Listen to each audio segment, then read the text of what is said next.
Happy Friday. Happy Mental Health Month. And welcome to H&D Abroad. I am Dee, and at least once a week, I come on with my sisters to explore topics that are a part of my personal discovery journey, but also I think information that can help you connect better to yourself at whatever point in your journey to be your best self. Whatever that looks like, that is what we're here to gather together and do. I am so excited because Dr. Kimani has been on this channel before. I'm going to make sure that I link all of the previous videos where she has joined me. And like today, I realized, as I say, I was today years old and realized I have not had Marissa on our I channel. know, I thought it was Like, something. how did that even happen? That cannot happen. So I want to say thank you to Marissa Price of Marissa Price Heals and Dr. Kimani Norrington-Sands, who is Lifting as We Climb Consulting. But these ladies elevate themselves as healers and as champions of Black women, specifically to host the virtual um, Job Liberation Summit. If you have not heard of this summit before, where have you been? I have had these ladies on to talk about this summit before, so you know this is the third year, if my second year. Second. Okay, I'm already prophesying Thank you. year three. Okay, but this is their second year bringing Black women together. They've had multiple master classes around a variety of different topics about, navigating yourself in the HR workplace, financial literacy, but this brings it all together. 3 days, May 16 to May 18, that really helps you to see, look, I know I want to do things different in the workplace. I want to be a better person, and the workplace is going to get impacted. When I disrupt the flow, there are going to be, there are going to be some consequences. Because that is just the nature of the ripple. And I'm so honored to have these two ladies to do that with us today. To let's drop the pebble on what's happening around trusting yourself and really recognizing and raising the volume on our gut instincts, which I think for some people has been silenced. Yes. Me. And I am on a healing process, as I know several Black women that are in this community circle that are joining right now. Hello, Cheryl, PhD. Hello, Bajan Alpha 4. As you come in, you know what we do. We greet each other with loving kindness. We get in the chat and greet each other. And that is because community has been the most pivotal part of my healing journey. I'm hoping that you will connect today, that you'll learn more about the Job Liberation Virtual Summit community that doesn't just happen for 3 days. You get some friends, you get some connections, and you continue to grow together. All right, Kyoka. Kyoka is in the chat. The sisters are gathering, and we are so thankful. So what I'm going to do is have Marissa introduce herself. Dr. Kimani, if you'll introduce yourself, and then we'll jump right into the video introducing the Job Liberation Summit, and then double down on today's conversation. Wonderful. Well, thank you so much. I'm honored to be here, Dee. Thank you so much for having me on. My name is Marissa Price. I'm a social worker. I'm a healing practitioner, helping Black women heal from traumatic experiences. I also have a community called Black Women Freelancers, which is a free community if you are interested in starting a freelance business, in revamping a freelance business to take ownership over your skills and really like work with your ideal clients, which is new, right? That we have the option to do this as Black women. But yes, I have a YouTube channel, Marissa Price Heals, as well as Black Women Freelancers on YouTube. Also the co-founder of the Job Liberation Virtual Summit for Black Women coming up May 16th through 18th. We also have bonus Zoom sessions for the All Access Pass holders, the Monday, Tuesday, Wednesday, Thursday following the weekend. So yeah, looking forward to a jam-packed, beautiful weekend coming up.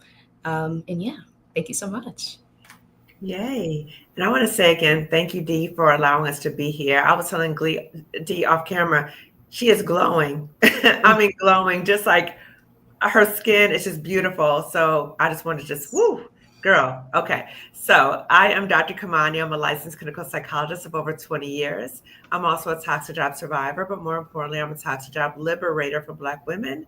I'm the co-host, co-founder of the second annual Job Liberation Virtual Summit for Black women. I have a YouTube channel as well, Lifting Us We Climb Consulting Wellness Services, where I show the gamut of experiences for Black women in the workplace. And I provide different resources so that Black women, we know that we're not alone in these toxic work environments. 2, that we know that we have options. And 3, to provide different resources available for us to pivot and pivot well. 100%. So it is no secret. I'm going to share a resource. When I know it, I'm going to share it. And I think that is the power of Black women. I think that is the power of being a part of a tribe that says, I'm here to receive, but there's an expectation and something that happens within me when I have something to give. So this today, y'all, is my something to give. So what I'm going to do is cue up this, the first few minutes of this introduction to the Job Liberation Summit. And the link to the full video is in the description for today's presentation. So.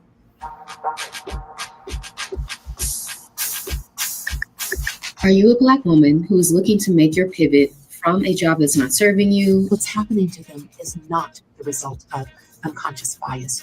That's a bunch of unconscious BS. I didn't deserve any of it, and you don't either. If you've ever been overlooked, boxed in, underpaid or underestimated or told to wait your turn, The people that are working together to destroy your career know exactly what they're doing. yeah, you can't heal in the environment that harmed you. You got to pick up your feet and leave. We have been led to believe that we have to shrink ourselves to fit into systems that weren't built for us in the first place. We know, unfortunately, as Black women, a lot of us experience many toxic work environments. And it does more than just drain our energies. It actually challenges our very essence. Right? The Job Liberation Virtual Summit for Black women is for you. It's Okay, so if you're not ready to experience this space, many of us recognize the faces in that video. If you don't, this will open the aperture of who is talking the talk and not just saying, I was liberated. They are sharing their personal experiences and the growth of that. But every story has an origin. Every story begins with a shift. Most of us feel the feels, have felt the feel. I mean, you know, a baby will cry for hunger, for companionship. And then we learn to soothe ourselves, to quiet ourselves. As a part of the human nature of being able to care for ourselves. But what happens with toxic work environments is completely different. I say that this conversation is a scaffolding. So we're talking about the workplace, but you know, we've been silenced in other places and spaces as well. Sometimes in religious settings, sometimes in the home, sometimes in relationships, but the workplace itself is is its own environment. So can you guys, without injury to yourself, because this is a safe space, to say, I am a Black woman healing, to borrow Glamzini, to borrow Rajni's, I am a Black woman healing. Can we just set the conversation for how the shift happened for you?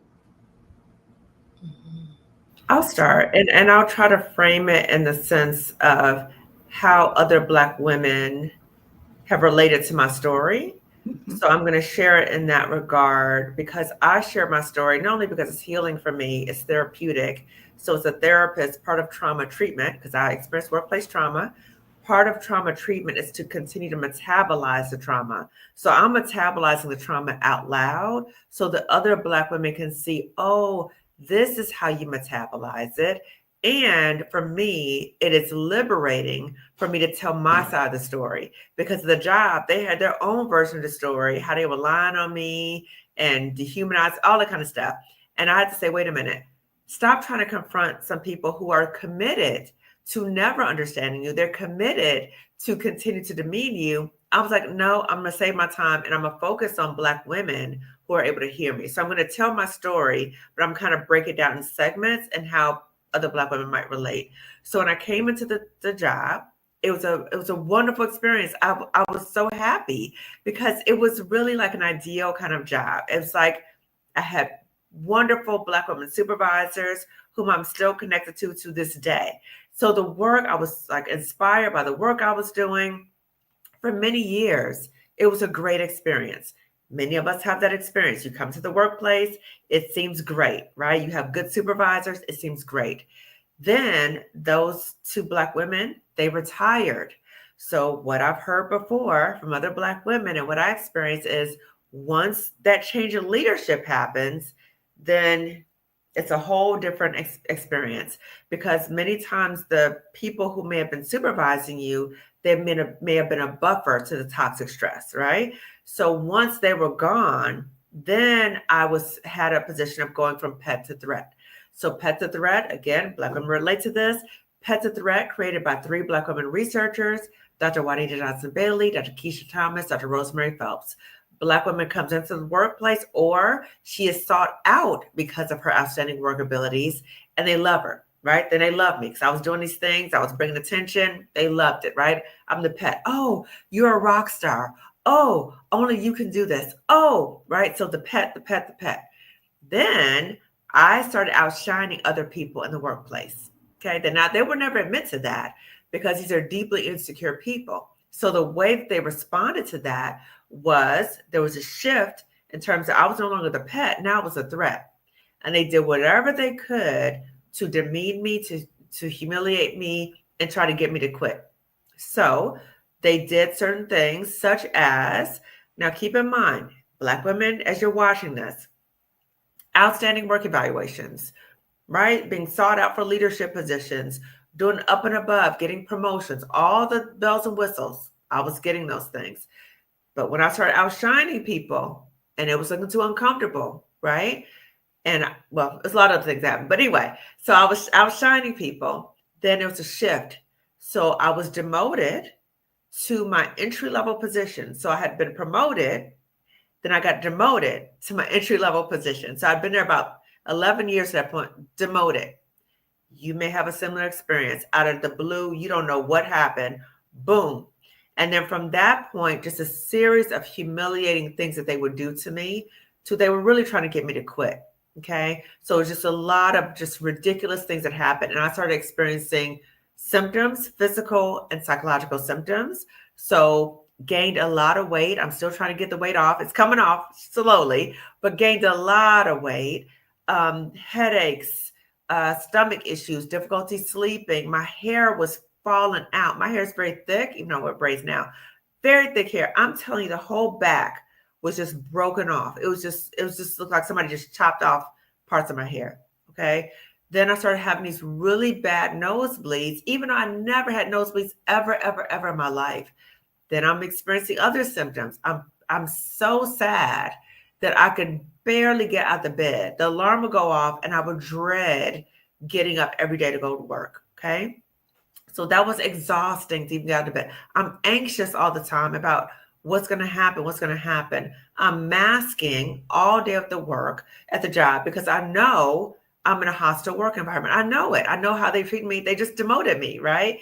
And then they gaslit me talking about, oh, we don't like how she's handling this. You demoted me, but you don't like how I'm handling it, as if I'm the problem, right? And so it was just this continual thing that happened, but it was really a way to put me in my place. How dare I do these things? We're going to put you in your place. And so it got to a point, D, where I had to say, wait a minute. I am fighting to do my job. I'm fighting to advocate for the rights of Black children at this job, but they're not going to allow me to do that. I'm getting sicker and sicker and sicker trying to do that. And while I'm committed to the work and committing to helping any student in the school district, particularly Black students, I think about my own kids. I have my own kids at home. What about what they were getting? They were getting a shell of their mother because I'm exhausted fighting people all day at work. So it got to a point where I was like, okay, I'm also in therapy at this point too, with a Black woman therapist. And she repeatedly told me, she was reality testing with me. She was like, no, it's not you, it's them. This is a crazy situation. You have to leave because I was telling her how much stress I was under. And she said, look, you're going to have to go because if you don't go, the stress is going to end up killing you. Now, I believed her because I'd seen Black women at the job who were not that much older than me developing cancer, having heart attacks, having strokes, dying. I'd seen that. Okay. So I already knew that. She also told me that that environment was too small for me and that she could see me at a higher level. Right. She was like, no. This place is way too small for you. I don't even see you here anymore. What are you doing here anymore? I see you at a much higher level and you could do the work in a different capacity, but not at this place because these people are deeply insecure. Okay. And so she's telling me this stuff. And so I still was struggling on D because I kept trying to make logical sense out of it. Again, so I'm saying to Black women, you're not going to make logical sense out of things it's not logical. It's not logical. Number one, you don't know who's connected to who in the workplace. Number two, you don't know the true politics behind the scenes. You do not know that. The other thing is, my dear friend Colette Elizabeth says this. She said, be very mindful in the workplace of three qualities: people who are deeply insecure, incompetent, immature. That is exactly what I was dealing with. So when you have those qualities in the workplace, you will never logically figure that out because it's illogical. Okay. So I was just still like trying to what's going on? Doesn't make any sense. I'm such a good employee. But then now spiritually, I'm questioning God. God, why would you put me here? Why would you do this to me? Things were good at first. Now they turn really bad. I'm a really great employee. All these things I've contributed to the workplace. Why would you do this to me, God? And my therapist said to me, God is saving you from this environment. This is a rescue mission from God. You are not paying attention. You're not paying attention. God is giving you signs that this is not the place for you. After all this time, I was like, okay, I need to take a leave of absence because they had me all messed up. Okay, they had me all messed up. So I took a leave of absence. When I took my leave, I was like, I'm never coming back to this place. I knew it. I was like, I'm never coming back here. Of course, I never told them that. I took the leave. I was gone for a year. As soon as I started taking that leave, I started doing things to replace my income because I said, okay, I'm going to need to find ways to replace this income. What do I need to do? So I looked at the lowest hanging fruit. Black women, pay attention to this, okay? I thought about what are my transferable skills? What are the skills that I already utilized at that job? Or what were the skills I had even before I came into that job? That's the lowest hanging fruit. Okay, I'll transition to do telehealth. I'm a therapist. So I started doing that. And from there, I started building up my money, okay? Yet I'm still fearful. So, because what I'm recognizing in your story is sometimes it's the big red stop sign with flashing lights. Yes. Gaslighting can look just like that. There's such but that's not the insidious nature of gaslighting. It's literally, from my perspective, and Mhm. that's what I was going to ask Marissa is it really making it's subtle enough for you to question yourself? Is that Absolutely. really Yes. the insidious nature of Mhm. gaslighting?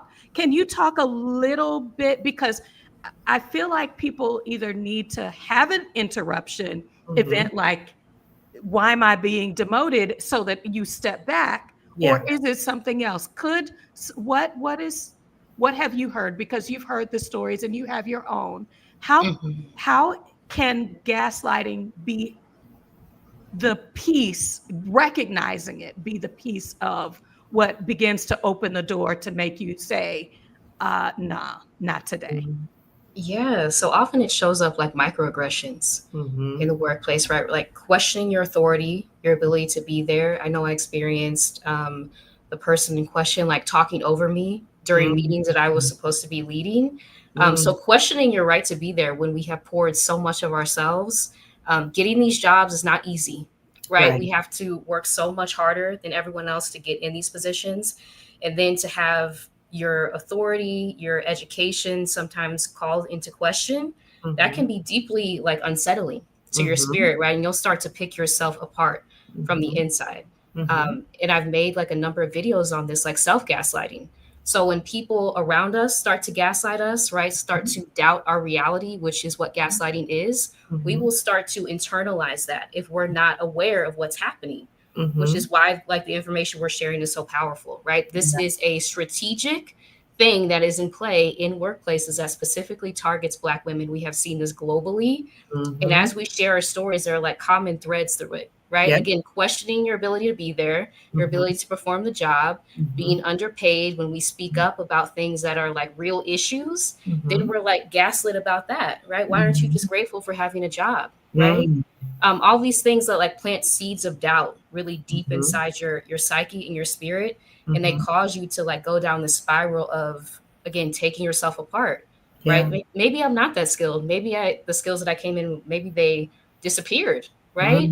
Mm. Even with working with Black women freelancers, that's one of the huge barriers to becoming a freelancer. Recognizing that you have skills because these workplaces have told us time and time again through different means. Mhm. And one of our bonus summit speakers, Jackie Abrams, speaks about this too, like the impact of covert discrimination in the Mhm. workplace, which really transitioned, right? So many of us have experienced like the undercover trying to ding your self worth, your Yeah. self esteem that people engage in. And that can be really crazy making, Yeah. right? Which is right, the importance of community to be Mhm. able to reflect back to you, you're not making it up, right? Mhm. Recognizing that gaslighting is a tool of oppression, Yes. right?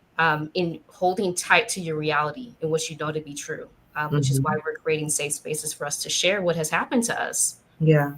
In addition to community therapy too, because it's often a form of workplace trauma. So there's things that we can do in community, yet there's also times that we need professional help as well.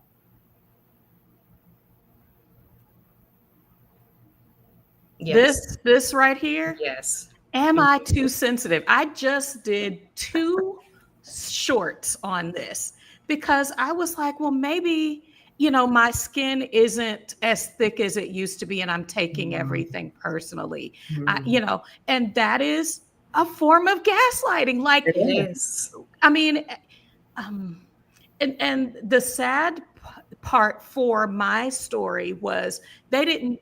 It's like you you lay down the markers and then I draw myself into the box. Mm. Wow.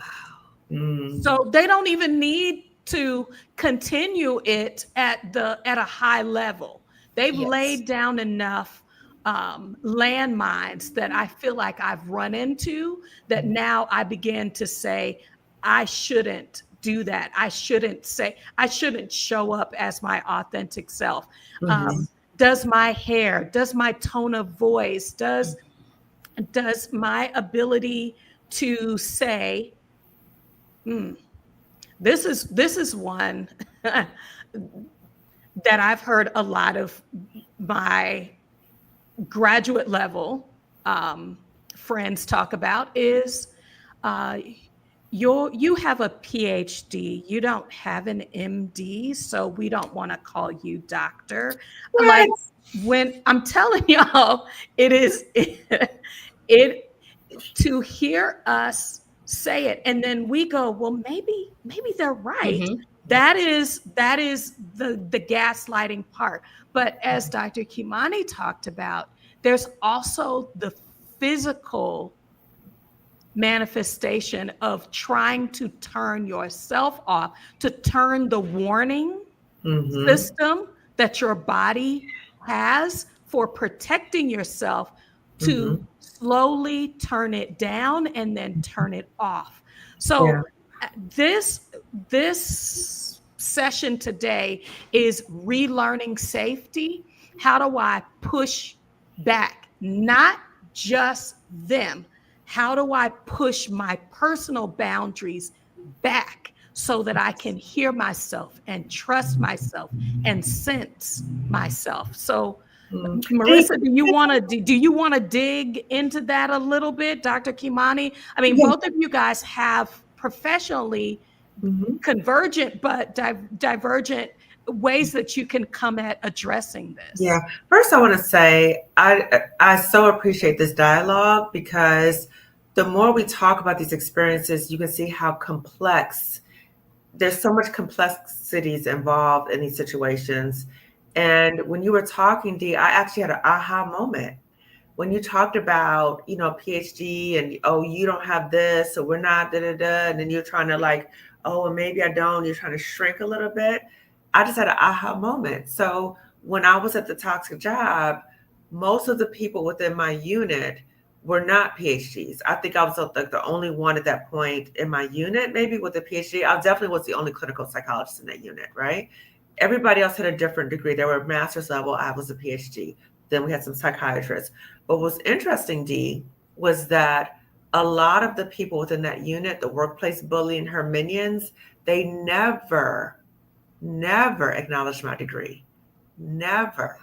And so my shrinking, right, was, oh, it doesn't matter.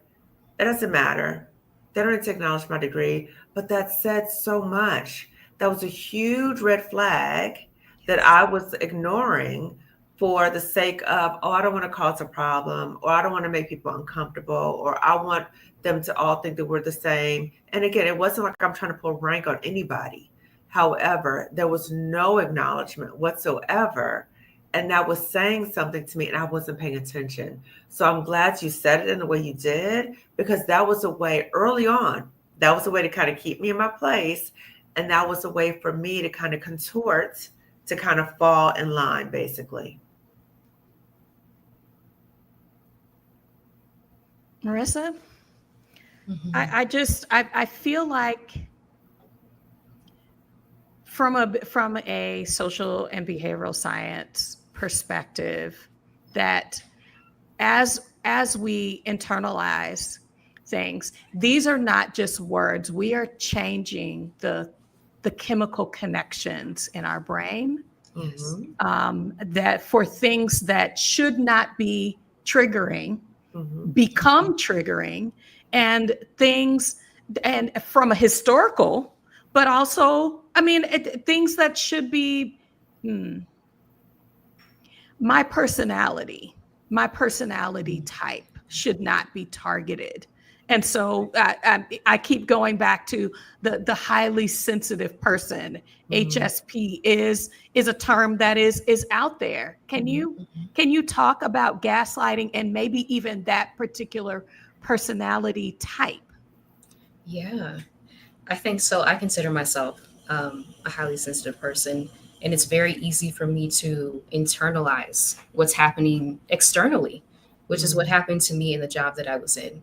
And how I began to resist that, first of all, getting to community, that was the first step, where I was able to hear other Black women share their stories. And it does something where you're able to see this happened to her. I see how brilliant she is. Like, how could she be experiencing this? And then you start to reflect on your own experiences. Oh, that's happening to me too. So there must be like a thread that's through these workplaces.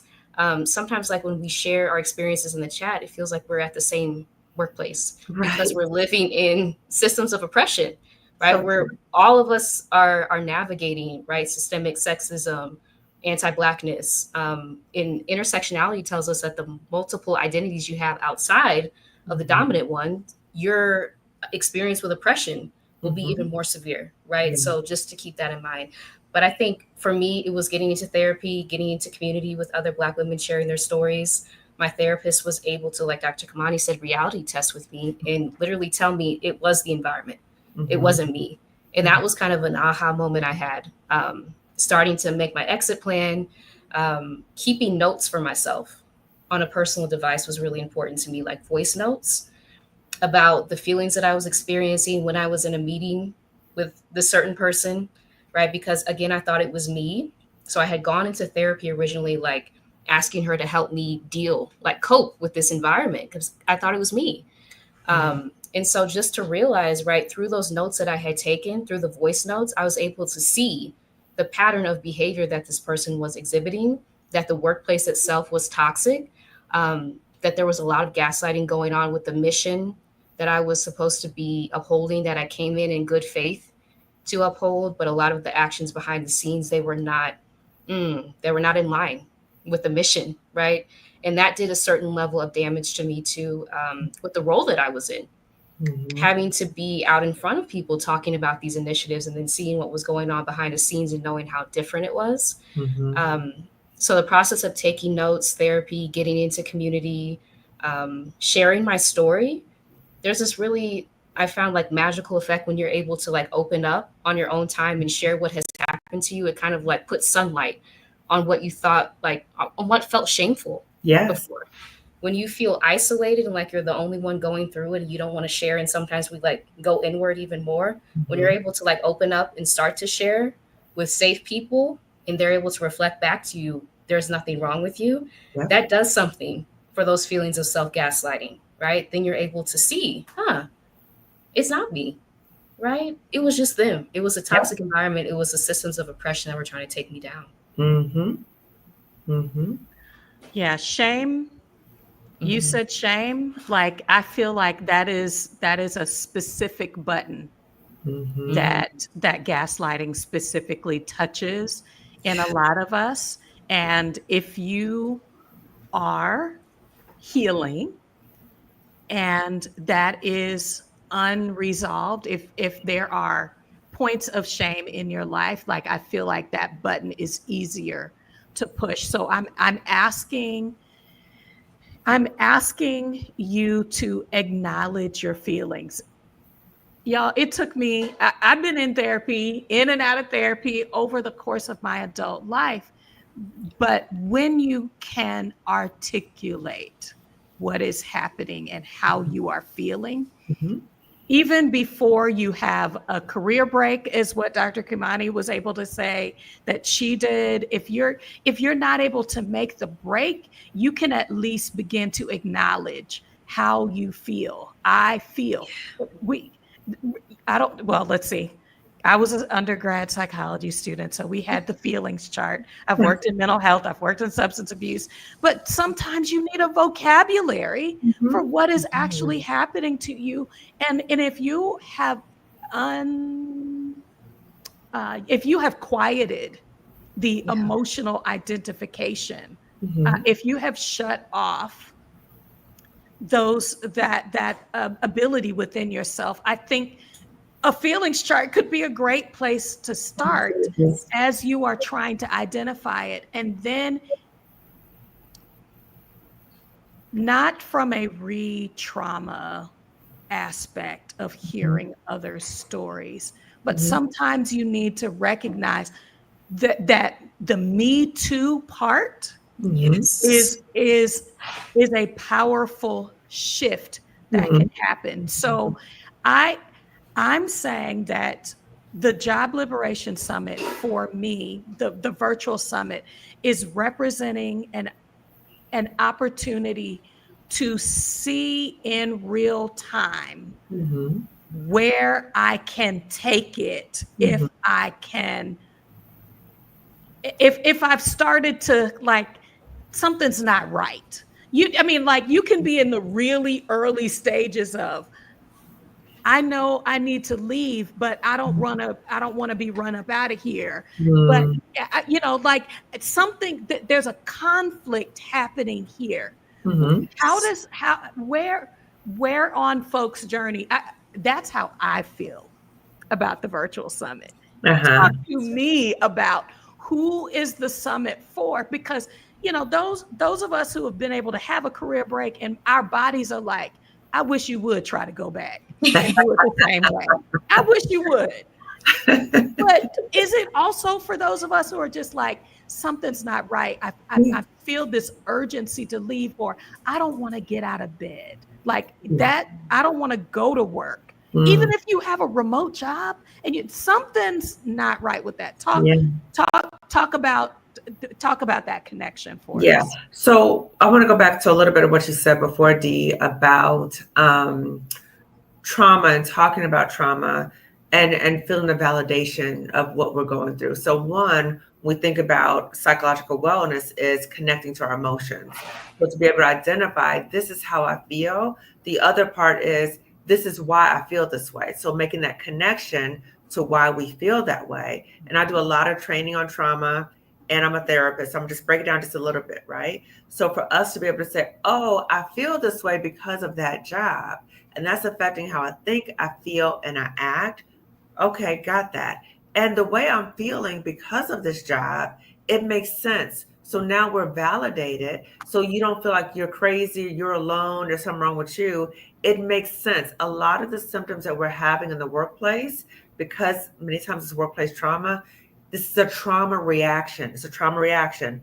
The ways that we as Black women, because we look at intersectionality, our trauma responses are nuanced because of our social programming. Part of our social programming is we get these jobs, we stay here, you wait, you don't let these people run you out your job, right? That's our social programming. Mm-hmm. Coupled with that, we have the social programming that we're the strong Black woman. So if you think about all of that, you might say, okay, I know the job is making me sick. I know all these other things, but I'm not going to let these people run me out of here. I'm not going to do that. I'm not going to do it. I'm going to stay and I'm going to fight, but that doesn't help us. So what we're trying to do in the summit is to provide a space so Black women feel validated. It is for all Black women. There's something called the 5 stages of change. So first is the pre-contemplation, like, I don't know. Is this job? I don't know. Something doesn't quite feel right, but I'm not ready to make a move. It's for you, sis. It's still for you. Okay. To the point of, you know what? It is this job. Huh. I think it's problematic, but I don't know really what to do. Right. So it's contemplative. You're reflecting on that, right? Then it's like, wait a minute. This job is making me sick. I hate it. I got to get out of here. Let me go to the summit to get my plan. Right. So no matter where you are on that stage of commitment and change, the resources are available to Black women. So no matter where you are, that you can say, you know what, I'm not quite sure if I'm ready to go, but if I am ready to go, I have all the information, I have all the tools, I have all the resources. So when I'm ready to go, I can go. To the Black woman who's like, I want to be out. Well, then you coming in and you're going to come to the exit plan. And once you leave, you'll have an exit plan. So it's helping Black women no matter where they are with those stages of commitment to change. And it's for any Black woman, no matter what your profession, your education, where you are in the world. You know, we've heard the quote, stay ready so you don't have to get ready. During these times right now, we need to stay ready. We're seeing right now what's happening to jobs right now. Marissa told me about a quote today. I was like, what? Marissa, can you share the quote again as you shared today with me earlier? Yeah, I think it was in April. Like 90% of the women who were laid off or fired were Black women, based on an article I had read. So it's a high number of us that are being targeted with layoffs, with being fired, based on the positions that we hold and what we see happening, especially in the US. Mm-hmm. Yeah. Terrifying, right? So the summit is not just for Black women who are in a job and trying. This is also for Black women who've been laid off. Okay. So it really provides us with all the resources we need so that whatever your life circumstance is, that you'll be able to take that information based upon your timeline and your life experiences, then you can implement the information. But there's nothing that you will lose. There's no harm to you from coming and getting this information. There's no harm to you. It will better you more than likely. So there's no harm to you if you come to the summit. Marissa, can you talk? Let's tweak it a little. The title that I shared with you guys is how to trust yourself. Again, how to trust your gut after gaslighting. How you all have brought together some powerhouse folks. How is the structure of the summit, the presenters that you've brought together, how are they going to help me, someone that wants to turn the volume up so that I can recognize that where the dissonance is happening, so that I can begin to trust that that's not just fear, that is something I should be responsive to. That's a really good question. So the summit kicks off Friday, May 16th with Coach Yolanda, who actually helped me heal from a very toxic, traumatic work experience. So she'll be leading us through a guided meditation, but the title of her talk is called Internal Freedom First. So really granting yourself permission to experience freedom, right? To what we've been talking about, to resist those feelings of gaslighting, know that you're being harmed, and then understand that you have the power to pivot, right? Granting yourself permission internally first before we begin the 2 full days of the summit, Saturday and Sunday. So Saturday, the theme is reclaiming yourself. So we have 10 sessions. We have speakers like Stephanie Perry kicking it off, talking about job detox, how to detox from a very toxic job experience. Rashida Dow will be speaking. Alicia Renice will be speaking about how to reclaim your creativity, something that these jobs often drain out of us, drain out of our system. So how can you reconnect with that version of yourself? Reclaim your gifts, the things that bring you joy, all these things that are so important. And I'll be talking about reclaiming your power, so owning your skills and rebuilding your self-worth. Again, these jobs try to destroy our self-worth. And so what is the process of rebuilding those pieces of yourself? That's what I'll be talking about. Dr. Kimani will be co-leading a session, Afro-Flow yoga session, to get us back into our bodies, which is so important. And I think, Dee, as you mentioned, we're socialized to turn down our alarm system in our bodies, right? And so how can you reconnect with that power that when your body is giving you these symptoms, it's telling you the environment is toxic, and then knowing that you have the power to pivot, which is what we'll be providing you with, the information, the resources at the summit. And so day 2, Sunday, is really about making your strategy. So we have Alicia of our Black Utopia talking about how to get your FIRE plan together, financial independence, retire early. Krishan Wright of our Blacks at Global will be talking about how to make money from anywhere. We have so many sessions. Patrice Lindo will be talking about how to rebrand yourself to make a career pivot, which I'm really excited about. Anne-Marie Archer, the anti-HR lady, will be talking about how to potentially negotiate a severance package if you're in a discriminatory, hostile work environment. And just so many, Kim with the Gems will be talking about how to monetize your gifts, your talents to generate income, information and resources we really need at this time as we see what's happening, to be able to lean in to your power and know that when they tried to convince you that you weren't powerful, they lied. Right. And so just really sitting with that. These sessions are meant to reflect back to you the different options that you have, even if they told you didn't have any. So if you notice, a number of the sessions deal with money, because finances is often the main issue that keeps us at these toxic jobs. So a number of our sessions deal with money, dealing with resume, how to reboot your resume, just so that you think about, okay, what are the fears I have? And to know that the fear is normal. You're going to feel fear of making a change because it's a major life change. So the summit is a way for us to be in community with one another. When we think about fear, there's a biological component to fear that I want to break down just a little bit and talk about ways that the summit can help us. So when we're perceiving that we're under a stressful or dangerous situation, let's think about the current political climate. Let's think about our workplaces where the psychological safety is compromised. Our amygdala in our brain is perceiving we're in danger. We're in danger. So at that point, the brain kind of takes over that survival mechanism, fight, flight, freeze, fawn, right? So many of us, many Black women are in freeze mode. we're like, oh, we're in danger. Let's freeze. Let's try to stick it out. We don't know what's happening. Let's freeze. But when we do that, now we're constantly survival brain. We can't access our prefrontal cortex. That's what we think with our planning, we organize, and our judgment, right? That's offline because we're in survival mode. So the hope is that at the summit, that provides an opportunity for us as Black women to turn down that survival brain, turn down the amygdala, so we're able to access and receive the information at the summit in terms of planning, organization, and judgment. So we're thinking more rationally. Many of us are walking around in survival state and we're exhausted on top of that. So the community at the summit provides a safe community, and it's safe in the sense that you're with other Black women, but also we are very intentional with protecting privacy. So no summit attendees will be seen on camera. Names will not be listed. If a summit attendee wants to ask a question or pose a comment, they can change their name in the platform. So very intentional about that because we want Black women to feel safe in that environment. Also, the summit is recorded. So if you're not able to come to all the sessions or you miss a day, you can go back and look at the recording. And we also have bonus sessions. Marissa, can you talk about the bonus sessions?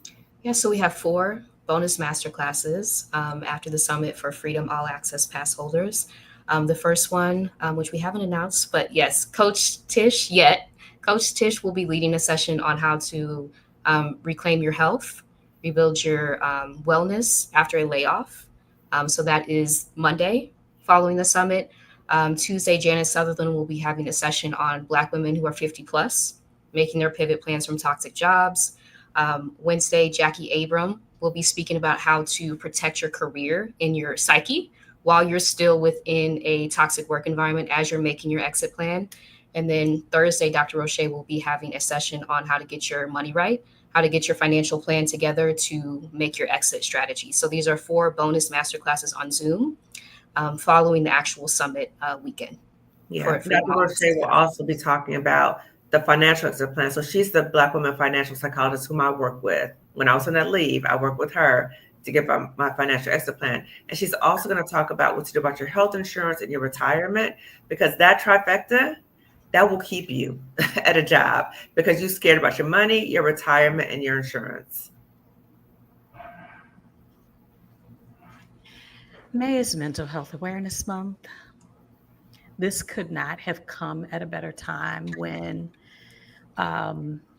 so fall is when self-evaluations happen at work, but the spring is when you find out who has gotten the promotions, if you have gotten a raise, and bonuses are handed out in the spring. If you are coming off of that and you say there needs to be a change, spring is happening. There is more sunlight. There is more opportunity to be outside because the days are longer. You want to be outside, and you're recognizing my energy is staying low.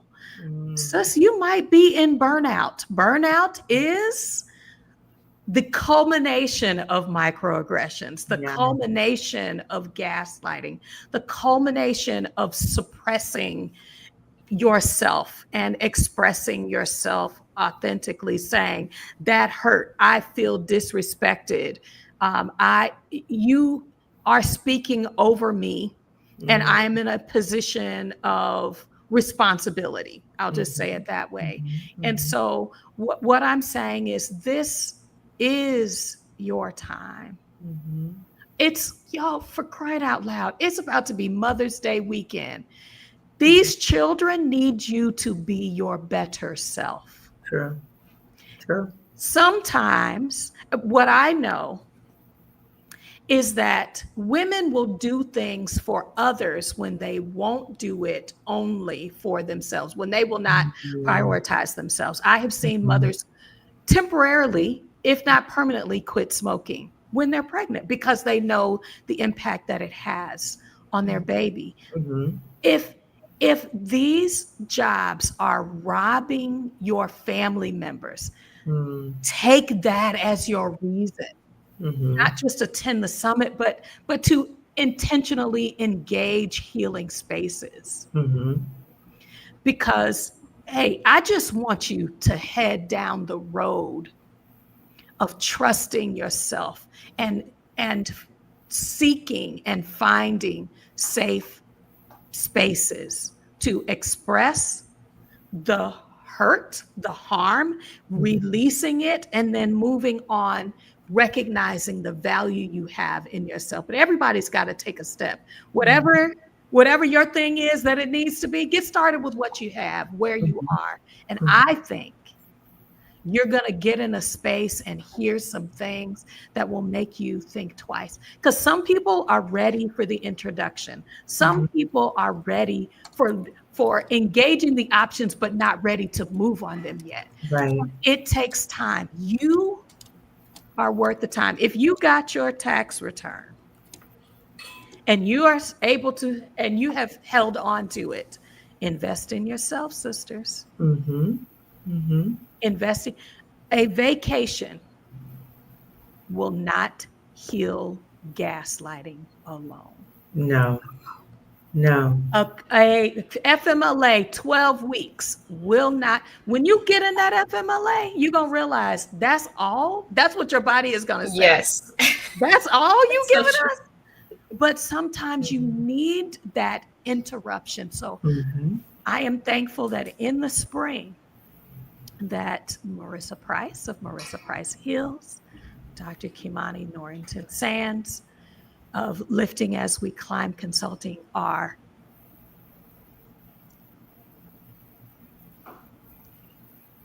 disturbing the peace.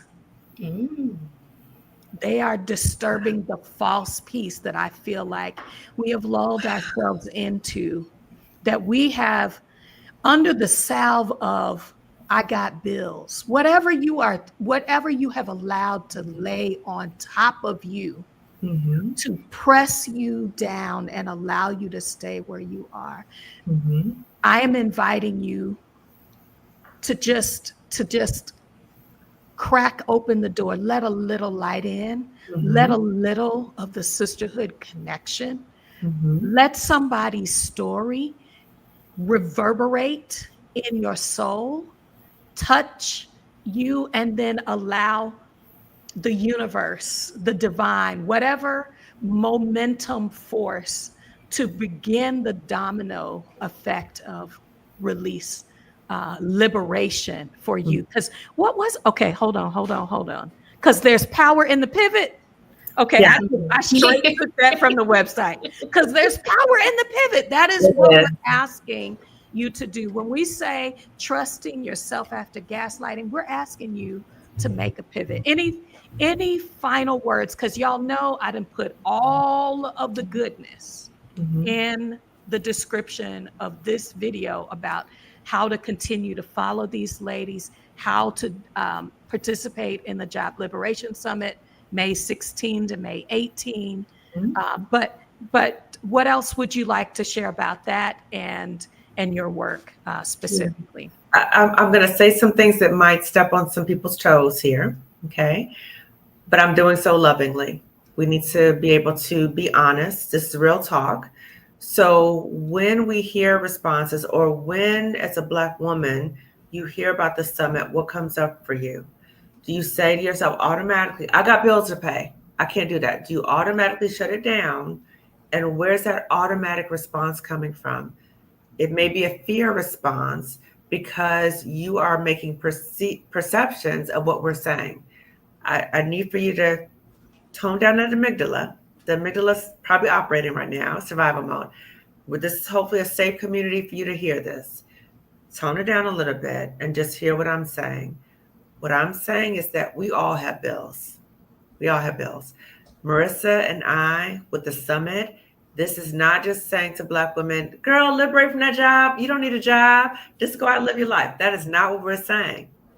What we are saying is we are providing resources to help you learn how to replace your income. We're talking about multiple sessions. Not only that you need to do it, how do you actually do it? So yes, we all have bills. With that understanding, that is part of the reason why we created the summit. to find ways so you can pay bills and not be in an environment that's killing you, not being in an environment that's harming you, not having an environment where it takes over your whole life. And so you can't really think of anything else besides your job. Okay. So sis, this is an understanding that we all have bills. The summit is a way to help you pay your bills in a different way so you can save your sanity, you can save your health at the same time. The other thing is this is an investment. So this is you are spending money to get something from this. If you saw the roster of the powerhouse speakers, one or two of those speakers is enough for the price of the summit already. So think about this as an investment where you're going to get a return on your investment, not only in the moment, just that sense of, wait a minute, I can now see options for me and I can follow up on these options. That's priceless. But even after the summit, you will continue to use what you've learned after the summit. So there might be some fear responses that are happening right now that you hear it, but you're like, yeah, not me. Or yeah, but I can't, right? So when you start doing that, I invite you to pause for a moment and just interrogate or be curious about, why am I shutting this down right away? Is this my fear response? And let me lean into, what is this fear response about? And look at what the summit is going to offer you and realistically say, you know what? Being prepared, how can that ever hurt me? Planning, how can that ever hurt me? Knowing about my choices, how can that ever hurt me? That cannot hurt you. Okay. So just kind of be mindful of that. I just want to just put that out there. Mm-hmm.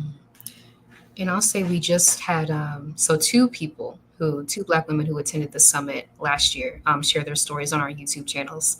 And what they shared kind of blew us away. We had no idea that people were able to form communities within the chat to keep their momentum going, to keep their progress going, and to see like people still using the information and the aha moments that were achieved at the summit, like still carrying through a year later, right? So the impact of this is lifelong.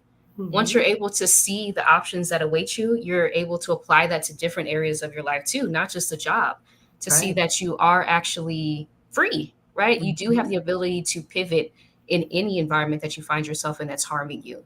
And that's not your only choice. That's what's sold to us so often, that we just have to be okay with being harmed and traumatized to uphold other people's luxury, right, lives. We're challenging that narrative.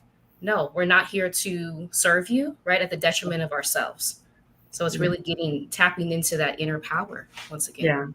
Yeah. And also knowing that the thought of even leaving a job makes you terrified. You are fearful. You don't know what to do. I understand that. We understand that. Fear is part of the process. Dealing with the fear, walking through the fear, that's part of the process. Marissa and I have gone through that. And so that's why we are reaching back and helping Black women walk through the fear by providing the resources. The fear is going to be there, but it's less fearful when you're walking with people who know what they're talking about. So all the speakers that are there, all the Black women speakers, they've all gone through something and they're sharing back based upon their expertise in these different areas. I am always grateful to have the depth of sisterhood in the connections that the three of us have shared over the years, how you all have invested in me and helping me see myself as a creative, as someone worthy of speaking up, and that my story can inspire others. I hope that your survivalship of a toxic work environment is where you don't see the end of your story. That you're able to say, this is where my pivot happened. This is where I reclaim my power. This is where I reclaim my creativity. This is where I said, you cannot pay me enough money to shelve my talent. You are not allowed to shrink my confidence in the natural ability that I have to do the things. Yes, I have training, but I have been sprinkled with an empowerment beyond myself to give the gifts that I give on this job. Most of us are doing this work out of passion. If you are in social service, you are definitely not necessarily in that for the pay. You are in it for the passion. Yes. And yeah, come on now. Come on, doctor. Come on, servant teacher Nikki. Fear can be the killer of dreams, Yes. baby. Not on my watch anymore. That's what I'm saying now. I will not allow a toxic work environment to be the killer of any more of my dreams. Because when you cannot trust in yourself, believe in yourself, you have robbed the world of what you are here to do. Dare I say purpose? Dare I say purpose? I do want to make sure that we're coming back to the center of this. Believe yourself. Believe yourself first, because guess what? I already believe you. Your perspective, even if I don't think it is not my right to say, even as another Black woman, to say that your experience, what you're experiencing, isn't turning on that trigger for you, that heightened sense of fight, flight, or freeze. It is not activating that for you. So I want you to believe yourself first, and then put yourself in communities, begin to push back and build a safety zone. But you ain't got to do that by yourself. Yes, I used ain't. Okay, you need to be in community where people have already pushed back. They have already created the safe space. You can walk in that space as transparent as you are ready to do so. Literally, when I was building this, the reason why I wanted to talk about trusting yourself and gaslighting is because I believe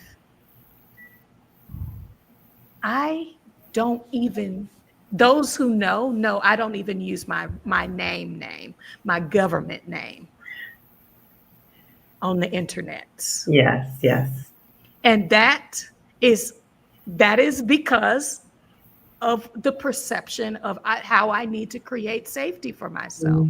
And so I want you all to recognize that there are folks that believe in you and that trust you to believe in yourself.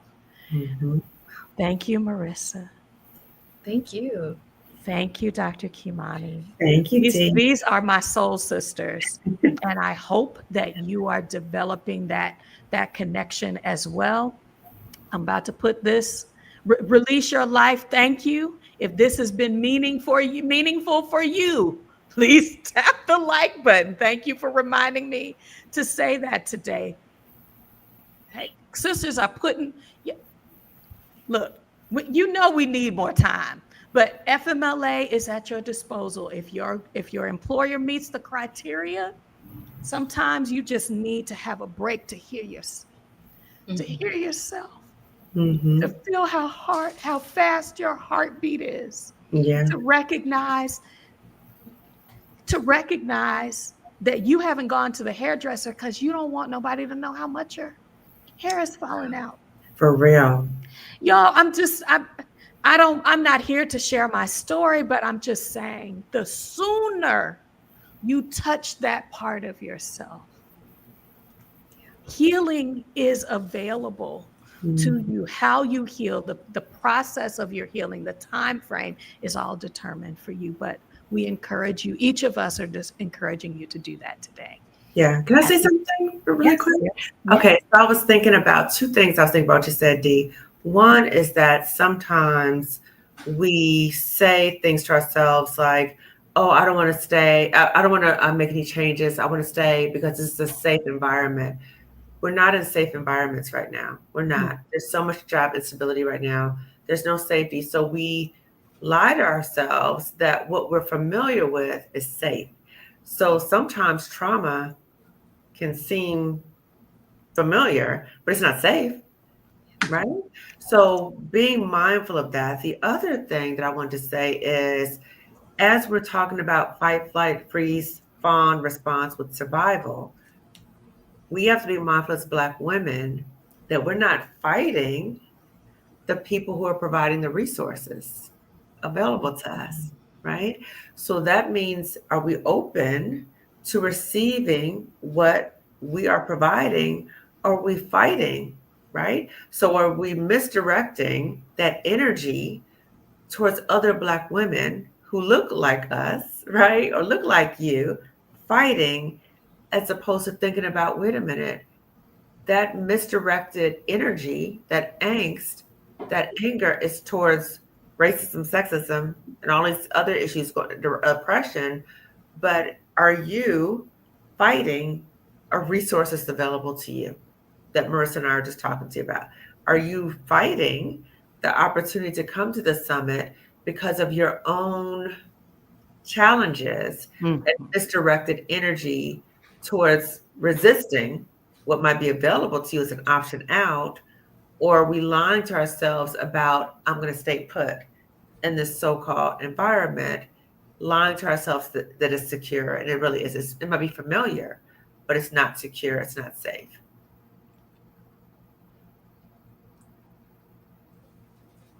Well said. I'm going to end with that. The details for how to register for the Job Liberation Summit are in the description of this video. The promotional video that shows you so that you can see and hear who will be sharing those stepping stones that they have made and that you can make to build a plan that is tailored to your timeline, your readiness, is also in the description. Continue to engage communities that are building tribes, community space for healing.